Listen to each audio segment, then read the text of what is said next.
السلام عليكم ورحمة الله وبركاته. هردفتو تدميت يوتيوب yeroo hundayyuu hojii koo isa kanaa jechuudha. Namni yaadattanii jirtu tanamee wanta nama leeshin akkasii baga jiraattan akkam jireenyi keessan ana bira bareedduudha. Alhamdulillah nu waliin turte akka gootan ውድና የተከበሩ ሰላም የሀገሬ ልጆች እንዴት ናችሁ? ደህና ናችሁ? አልሐምዱሊላህ እኔ ደህና ነኝ። ሁላችሁንም ሰላም እንደምትሆኑ መቼም ለሁላችሁም ምኞቴ ነው። ሰላም በሰላም ለሀገራችሁ ያብቃ። ስደት ላይ ያለውን ማለት ነው። እንዴት ናችሁ? ደህና ናችሁ? አብሽሩ፣ አይዟችሁ፣ ያርፋል እና ማለት ነው። ስራ ይሄ ነው መስል ማለት ነው። እና ሁላችሁንም ሰላም ብያለሁ።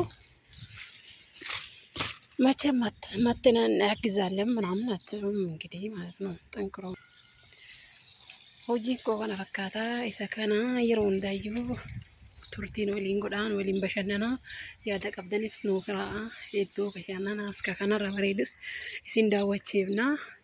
Like, share, subscribe nuuf gootanii maatii nuuf taatanii akka nuuf jajjabeessitan abdiin qabaa jechuudha. Biqiltuun kunis bishaan obaasaa jechuudha. Duubaaf keessallee jira kun gibbii duubaa akkana isa kanniin isin bashannansiisa.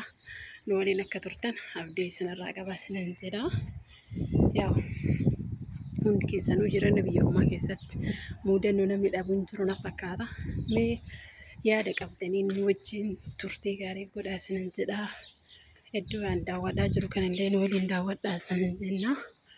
Turtii gaarii nu waliin godhaa isinan jedha. Like hin dagatinaa, subscribe, like, share nu jajjabeessaa nu faana bu'aa. Warra qacalee lafaa dhufaartaniinis akka guddiftan abdiin qabaa isinan jedha.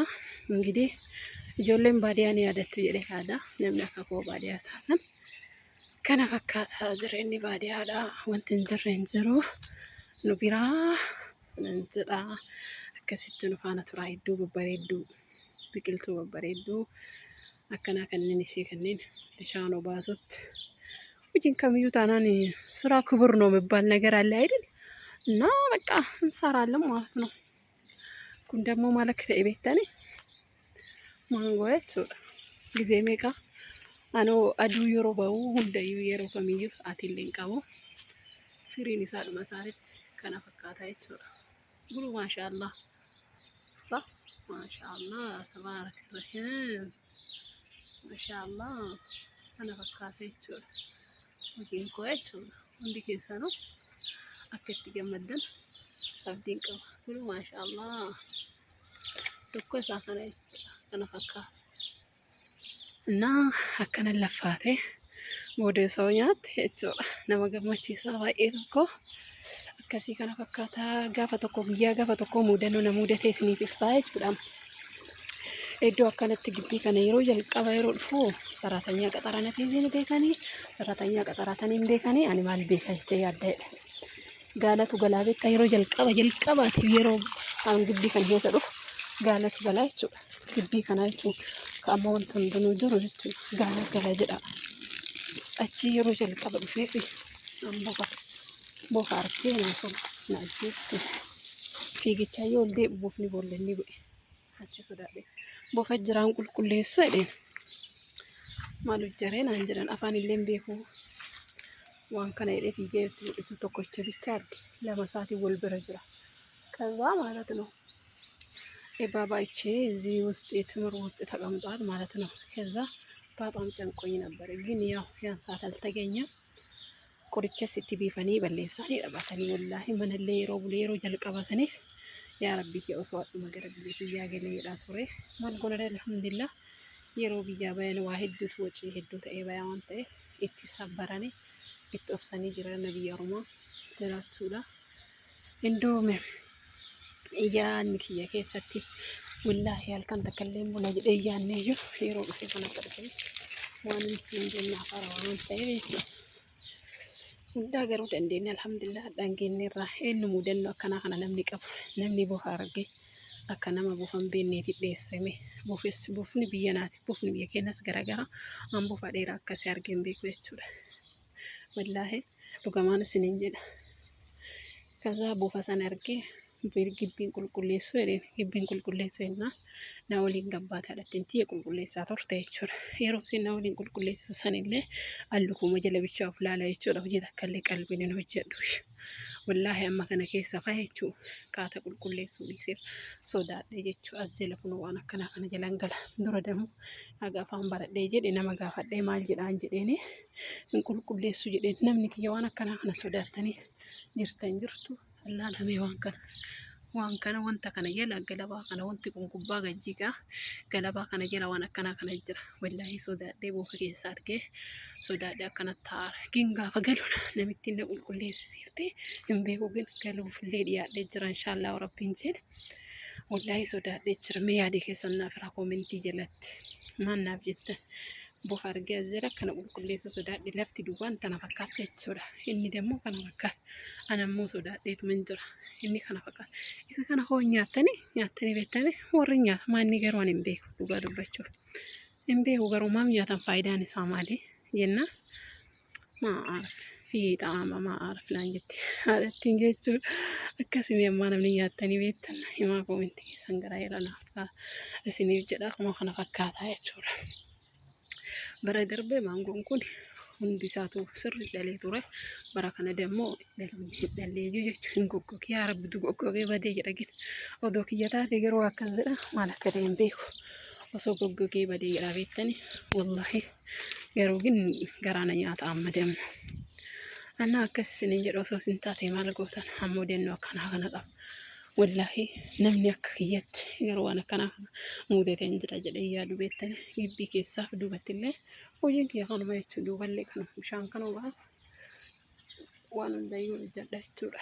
Innaa jabaadha akka jabaattan abdii qaba rabbiin isinaa jabeessisu nan jedha. Waan hundaa'u inshaallah yoo rabbiin jedhe gaaf tokko nu dabartii abshiruu rabbuma jira wanti namni rabbi uf kenne badee hin badu. Guyyaa tokko nu dabara dammii boru arguuf jechaadha akkanatti jiraanna malee utuu akkana kana hojjeta wallahi yeroo inni qulqulleessu san ammallee dhadhaatanillee diida kana yeroo qulqulleessu naasuma jedhana fudhata jechuudha. Boofa sanii yeroo argee jedheetiin jedhe lukuma jala dhabaa eegin alhamdulillah rabbiin na baase yeroo hunda lukumatti ilaalaa jechuudha. Diida kana qulqulleessuu kana sodaadhe wallahi dhugaan isin jedha ilaa kun asiin teemara guddaa kana. Timur akkana kana baay'ee ture beektanii alhamdulillah gin bardeen gaddaa hunda isaa fonqolchanii mana isaan dulti duuba kana jaaratanii irratti timiruma hagana jibbanii mataa irratti lafaa buqqisanii mana irra ijaaratan anaaf dammoo gin lafaa isaa turan haga barbaadan gin waan hundaaf alhamdulillah wanti hin dabarre hin jiru halkan dhiyeen bariin hin jiru obsa qabaachuun waan hundaafuu nama fayyada jechuudha. Rabbiin warroota madaamina afaanitti jabaatillee rabbiin hunda keessanii isiniif haa laaffisu inshaallah. Nuufis rabbiin biyya teenya nagaa nuuf buusee biyya keenya nu magalee waan dalagate keessatti waan hojjetate keessatti gammadu rabbiin nuuf haa taasisu sanan jedha. Nama maatii bichaa ashkaramee yookiin boruu jireenya ofii keessatti ganaa indi ganaa yaaddawe cinqamu rabbiin osoo nun taasisin of beennee osuma biyya kana keessa jirru kana rabbiin nama boruuf waan ofii kana dalagateen boru of jijjiiru rabbiin nuuf haa taasisu hunda keessanuu isin jaaladha. Maatii dammituu duubii warroon hin ta'inis maatii nuuf ta'a sabiskiraayib nu godha. Chaanaalli kun chaanaala keessanii as keessattis karakkataa nama dhibame biraan ofiinis gargaarree nama rakkate biraanis nama dhaabanna inshaallah yoo rabbiin nuuf taasise homaa isaa ballee nama kan falchiisu sabiskiraayib nu jajjabeessa. Nu cinaa akka dhaabatan kabajaan isin gaafatti dammituu hin jedha. Laayik hin dagatina sheer sabiskiraayib hin dagatina isin jedha. Nu cinaa akka dhaabatan abdiin qaba inshaallah yoo rabbiirraa taate jechuu tola rabbiitiin dhageenya alhamdulillah. Yoo rabbiin jedhee dhiyeennatti akka biyya galuuf abdiin qaba. Sabiskiraayib sheer gootanii akka nu jajjabeessitan abdii kenna jechuudha. Akkasii yaa'u kun waan akkanaa tanallee qabaadhee ofirraa ishee takkatti irratti illee jiraan nagayoon akka feetetti illee waan feetillee dalagdee waan feetillee jettee jette firaashima takkatti irra bulta gaafa duute dammoo qabiruma ciqilee sadiitti galta jechuudha. Kanaaf warri rabbiin isiniif laaffisee jedhe sabiskiraayib nuuf godha sheer nuuf godha. Hanga jirru yoo wanta kana rabbiin tola wayii rabbiin godhe kaampaaniin jedhan kun ofiin nu taqabbalee jedhe keessaa gallee biyya nama keessa biyya teenya keessatti nama wal hundan qabneef ka hunda qabuunis wal gargaara akka jireenya keenya of jejjorru abdii isinirraa qaba adurree tana daawwadhaa miskiina isiinillee miskiina barattuma kiyya anamma kabajaa keessanii bar adurree tana geennu nu bar warra biyya namaa jiru osoo duute adurree tana hayya jedhanii azananiif osoo anadha osoo biyya kana keessatti osoo handu yaanaaf namni azanu hin jiru dhugaan isin jedha kanaaf rabbiin isin halaafisu hunda keenya yoo rabbiin tika ofii keessa jiraachifatee nagaan biyya kennan haga'u isin jedha wallahi baay'een isin kabajaa baay'een isin jaaladha rabbiin naa olitti isin haa jaalatu isin jedha waan hundaafuu rabbiin waan nuuf jabaate kulli rabbiin nuuf halaafisu jabaadha obboloota koo isin jedha isin kabajaa isin jaaladha bakka jirtanitti gara rabbii keessanaaf akka jiraattan abdiin qaba inshaallah yeroo hundaayyuu viidiyoon isiniif akka dhufuuf